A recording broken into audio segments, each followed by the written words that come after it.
أهلا وسهلا فيكم. اليوم بدي أعمل لكم دجاج تندوري مع الرز الأصفر.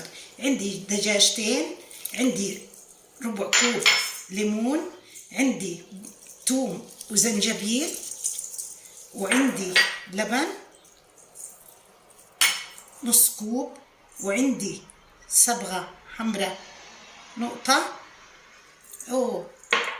كترنا معلش هلا بقيمهم.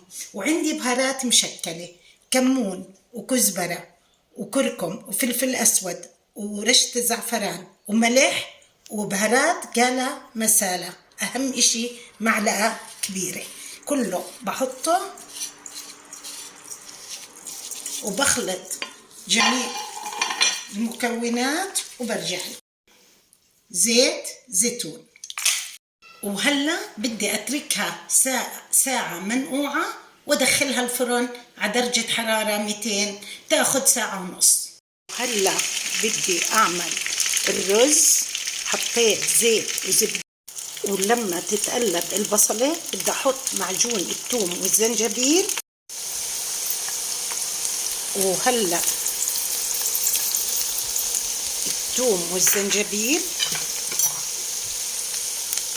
والبندورة حبتين مقشرين، فلفل حلو حبة، وممكن تحطي فلفل حار. هلا بقلبهم مع بعض وبحط عليهم نفس البهارات.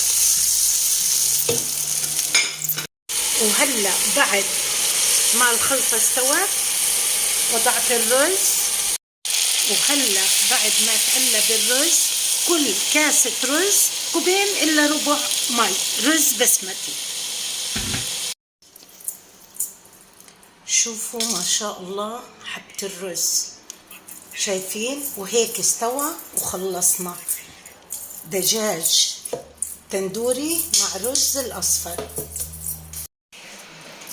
وهي الدجاج التندوري مع الرز بصراحة خرافي خرافي عن جد. فبتمنى تجربوه، وإذا عجبكم لايك وشير، تفعيل الجرس والضغط على زر الاشتراك. يعطيكم ألف عافية.